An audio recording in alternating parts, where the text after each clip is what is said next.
வெற்றிலை வராகி தாயின் வெற்றி வாக்கு இது. என் தங்கமே, இன்றும் என்னை அலட்சியம் செய்து நிராகரித்து திருப்பி அனுப்பிடாதே. நீ ஏன் ஒரு சிறிய விஷயத்தை கூட பெரிய விஷயமாக பார்க்கிறாய்? அனுசரித்து போக வேண்டும் என்று சொல்கிறேன். பொறுமையை கையாண்டு வாழ்பவர்கள் வாழ்க்கையை ஜெயிப்பதற்கு பிறந்தவர்கள். ஒருவர் உன்னை எந்த வகையில் அலட்சியப்படுத்தினாலும் அதை நீ உன் மனதிற்குள் எடுத்துக்கொள்ளாதே. புறக்கணிப்பு என்ற இடத்தில்தான் உனக்கான சரித்திரம் உருவாகிறது. அந்த இடத்திலிருந்துதான் நீ விருட்சமாய் வளரப்போகிறாய். நான் மட்டுமே அனுசரித்து போக வேண்டுமா என்று நினைக்காதே. நீ இப்படி நினைத்தால், இப்படியே இருந்தால் இறுதியில் சண்டையிலும் வாக்குவாதங்களிலும் தான் முடியும். அமைதியாய் இருப்பது சிறந்தது. பல பிரச்சனைகளில் இருந்து உன்னை காக்கும் கவசமாய் அது விளங்கும். அமைதியாக உன்னை நீயே தியானித்துக்கொள். ஒரு அமைதியான பூங்காவனம் உன் மனதில் பூக்கும். நிம்மதி தென்றலாய் வீசும். மகிழ்ச்சி மலர்களின் வாசமாய் உன் முன் நறுமணம் தூவும். உன் கோபங்கள், ஆதங்கம், வருத்தங்கள், உன் எதிர்மறை எண்ணங்கள், கெட்ட எண்ணங்கள் என எல்லாம் அந்த அமைதி நிலை முன் மண்டியிட்டு குலைந்து போகும். அதனால் இப்போதுள்ள சூழலில் உன்னை காக்கும் கவசம் அமைதிதான்.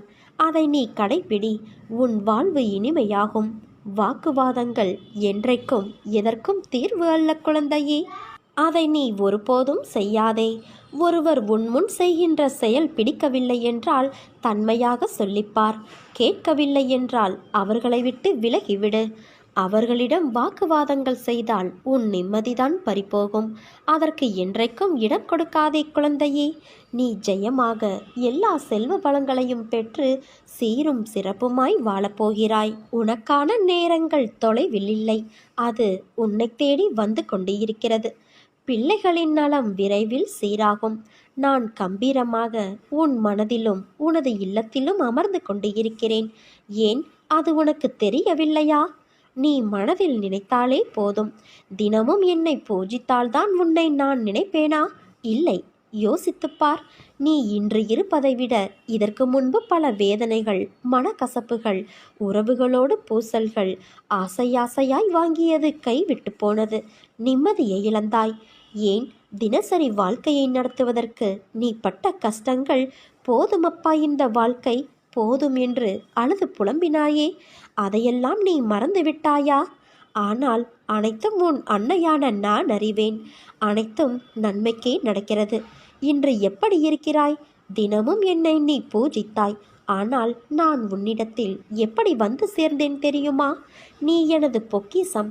என் அனுமதியின்றி எவரும் உன்னை தொட முடியாது. இனி நீ நினைத்த வாழ்க்கை உனக்கு கிடைக்கும். என் வாக்கு என்றுமே பொய்யாகாது குழந்தையே. உறவுகள் உன்னை பாராட்டும். பிள்ளைகள் உனக்கு பெருமை சேர்ப்பர். நீ பொறுமையாக இரு. நான் என் அதிசயத்தை நிகழ்த்துவேன். அனைத்தையும் உனக்கு ஜெயமாக்குவேன். உன் காலம் வரும் வரை நீ ஊமையாக பொறுத்தியிரு. உதாசீனம் செய்வோரின் உற்சாகத்தை ரசித்திரு. உள்ளத்தாலும் உடலாலும் ஓய்வின்றி உழைத்திடு. அறுத்துணை போட்டாலும் அருகம்புல்லாய் தலைத்திடு குழந்தையே. எந்த நொடியும் மாற்றம் வரும். எதிரிக்கு சொல்லிவை. அடுத்த நொடி உனக்கே என ஆர்வத்தை தள்ளிவை. சூடுபட்ட மண்புழுவாய் சுறுசுறுப்பை உன்னில் வை. உன்னை வெல்ல இதுவரை எவனும் பிறக்கவில்லை. இதை உறக்கச் சொல்லிவை. எதிர்பார்ப்பு காந்தத்தால் எதையும் நீ ஈர்த்திடலாம். உலகமே உனக்குத்தான். ஒரு கை பார்த்திடலாம் வா. இதுவரை சில தினங்களை நீ தடைகளாக நினைத்து வந்தாய். ஆனால் இன்று முதல் அது போன்ற தினங்களிலும் உள்ள தடைகள் நீங்கப் போகிறது. வரும் காலங்களில் அவைகள் தடை நீங்கி உனக்கு வெற்றி தருவதை நீ காணப்போகிறாய். உன் நேர்மறை உன்னை வழிநடத்தி உனக்கு வெற்றியை தேடித்தரும். உனக்கான சோதனை காலம் முடிந்து விட்டது. ஏமாற்றங்கள், விரக்தி என எதிர்மறையாய் உன்னை சூழ்கிறது என்று நீ நினைக்கிறாயா? கவலை கொள்ளாதே. இருளில் இருந்துதான் உதயம் பிறக்கும். அதே போல நேர்மறை தெரிவது உன்னிடத்தில். பௌர்ணமி, அமாவாசை என இரண்டுமே உலக மனிதனின் வாழ்க்கையை சொல்லும் மிகப்பெரிய உதாரணம். பௌர்ணமியிலிருந்து அமாவாசை வருகிறதா அல்லது அமாவாசையிலிருந்து பௌர்ணமியா என்று நிர்ணயித்து சொல்ல முடியாது. இரண்டுமே ஒரே காலக்கணக்குத்தான். வளர்பிறை, தேய்பிறை என்று. அவற்றைப் போலவே மனிதன் முன்னேறுகிற காலமும் இருக்கும், சறுக்குகின்ற காலமும் இருக்கும். இரண்டும் காலங்கள் நிர்ணயிக்கப்பட்ட விதி. அதுதான் உன் வாழ்க்கையில் இப்போது நடக்கிறது. உன் வழிகளை கண்டும் நான் எப்படி அதை எடுத்துக்கொள்ளாமல் இருப்பேன்? எல்லாம் நன்மைக்கே என்று நம்பு. உன் நம்பிக்கையும் பொறுமையும் தான் வாழ்க்கையை வெற்றி என்னும் திசையில் பயணிக்க வைக்கும். நீ எல்லா செல்வ வளங்களையும் பெற்று சீரும் சிறப்புமாய் வாழ்வாய். இது உன் அன்னையான என்னுடைய சத்திய வாக்கு. உனக்கு வரும் துன்பங்களால் நீ துவண்டு போகாதே. நடப்பவையெல்லாம் உன் நன்மைக்காகத்தான் நடக்கிறது என்று நம்பு. நீ உன்னுடைய கஷ்டமான சூழ்நிலைகளையெல்லாம் கடந்து உன் வாழ்க்கை பாதை அன்பு நிறைந்த அழகானவையாய் மாறும். இது உன் அன்னையின் வார்த்தைகள். சதா சர்வ காலமும் நான் உனக்கு பின்னால் தான் உனக்கு உறுதுணையாக நிற்கின்றேன். உனக்கு எது என்று நிர்ணயிக்கப்பட்டதோ அது உன்னிடத்தில் வந்து சேரும். அது வந்து சேரும் காலத்தையும் நீ நெருங்கிவிட்டாய். உன்னை இதே சூழ்நிலையில் நான் விட்டுவிட மாட்டேன் குழந்தையே. உனது வாழ்க்கை வண்ணமயமாக விளங்கப் போகிறது. நிச்சயம் நீ தடைகளை தகர்த்து வெற்றி அடைவாய். உன் அன்னையான நான் உன்னை வெற்றியடைய வைப்பேன். வாழ்க்கையில் நீ உயர்ந்த நிலையை அடைவாய் குழந்தையே. லட்சியத்தை நோக்கி அசைக்க முடியாத உறுதியோடும் பொறுமையோடும் செயல்பட்டால்தான் நீ வெற்றி பெறுவாய். நீ பிறருக்கு செய்யும் தன்னலமற்ற நன்மை என்ற ஒன்றினால் உன்னுடைய கர்மாக்களை நீ கரைந்து போக செய்ய முடியும். நீ ஒரு அடி எடுத்து வைத்தால் உனக்காக நான் 100 அடி வைப்பேன். இதை நீ நடைமுறைப்படுத்திப்பார். விரைவில் உன் பிரச்சனை தீர்ந்துவிடும். நான் உனக்கு அடிக்கடி கூறுவது, நீ செய்யும் எந்த காரியத்திற்கும் பலனை எதிர்பார்த்து செய்யாதே என்று. பிறகு அவர்களுக்கு நான் என்னவெல்லாம் செய்தேன், ஆனால் அவர்களோ எனக்கு தீங்கு இழைத்து விட்டார்கள் என்று புலம்பாதே. அவரவர்கள் செய்யும் செயல்களுக்கான பலனை அவர்கள் நிச்சயம் அனுபவிப்பார்கள். விவேகத்தை கடைப்பிடி. தெய்வ பக்தியோடு நீதிக்கு கட்டுப்பட்டு வாழ். இதனால் நீ என்றும் தாழ்ந்து போக மாட்டாய். தீமையை சகித்துக்கொள் குழந்தையே. இதனால் பாவ கணக்குகள் ஒவ்வொன்றாக கழிந்து முடிவுக்கு கொண்டு வந்துவிடும். இதை நன்றாக புரிந்து கொள். துன்ப நிலை மாறி இன்ப நிலையை நீ அடையப் போகிறாய். உன் நிலையை உன் அன்னையான நான் மாற்றி அமைப்பேன். உன் கரத்தை பலப்படுத்துவேன். நம்பிக்கையோடு நீ காத்திரு. இது நிச்சயம் நிறைவேறும் குழந்தையே. உனக்கு நல்லதே நடக்கும். நீ உன் அன்னையான என்னுடைய குழந்தை. உன்னை அசைத்து பார்க்கிறவர்களை இந்த அன்னை அசைத்து பார்ப்பேன் என்ற நம்பிக்கையோடு நீ இரு. நீ நிச்சயம் நல்ல நிலைமைக்கு வருவாய். என்னுடைய ஆசிர்வாதங்கள் உனக்கு எப்போதும் இருக்கும் குழந்தையே. நீ யாருடைய ஆரோக்கியத்திற்காக பிரார்த்தித்து கையெடுத்து என்னை கும்பிட்டு அழுதாயோ அவர்கள் நிச்சயமாக ஆரோக்கியம் பெறுவார்கள். உன்னை தேடி வந்த வாய்ப்புகள் எல்லாம் நான் உன் அன்னை உனக்கு கொடுத்த வாய்ப்புகள். அதை மனதார ஏற்றுக்கொள். உன்னை நினைக்கும் போது என் கண் கலங்குகிறது. என் அன்னைதான் எல்லாமே என்று நீ நினைக்கும் போது நான் உன்னை நினைத்து பூரிப்படைகின்றேன். நீ கவலை கொள்ளாதே. உன் மனதில் வலியை ஏற்படுத்தியவர்கள் ஒரு நாள் அதை உணர்வார்கள். அதையெல்லாம் நினைத்து நீ வருந்தாதே. உன் அன்னையான நான் உனக்கு துணையாக இருப்பேன். வாழ்க்கை என்பது எல்லாமே கலந்ததுதான்.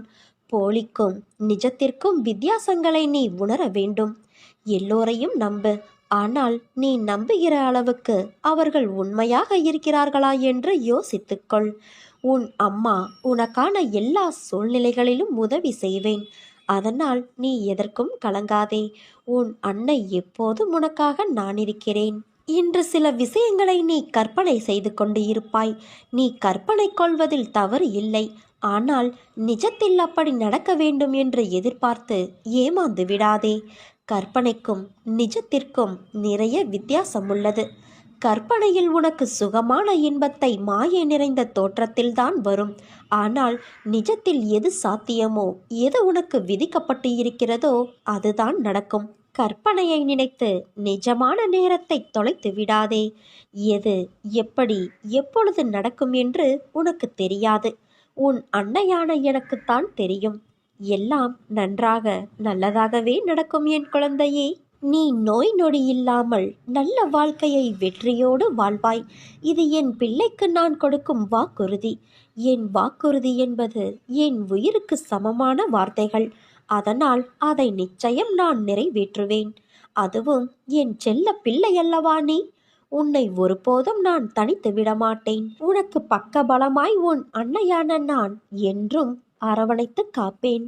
ஒன்றை மட்டும் புரிந்து கொள் குழந்தையே, காரணமில்லாமல் நான் வழிகளை தரமாட்டேன். வழிகளை தந்தாலும் வழிகாட்டாமல் விடமாட்டேன். உளிப்பட்ட கல் சிலையாவது போல வழி கொண்ட மனம் வலிமை பெறும்.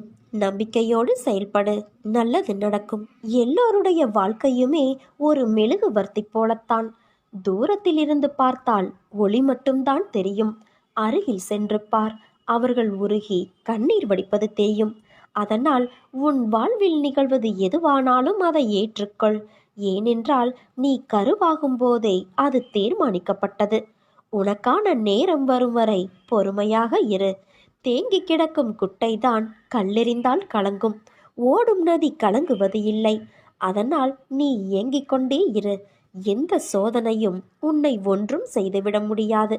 உனக்கு வேண்டியதை மட்டுமே நீ சிந்தித்து கொண்டே இரு. உனக்கு வேண்டாதது தானாகவே விலகி நிற்கும். வேண்டியதை கொடுப்பது உன் எண்ணங்கள் மட்டுமே. அன்னப்பறவை போல எண்ணத்தை தெளிவாக வைத்திருந்தால் வெற்றி நிச்சயம். விதியே உன் வாழ்வில் பல சதிகளை செய்தாலும் இந்த அன்னையின் துணையால் உன் வாழ்க்கையை நீ வென்று விடுவாய் குழந்தையே.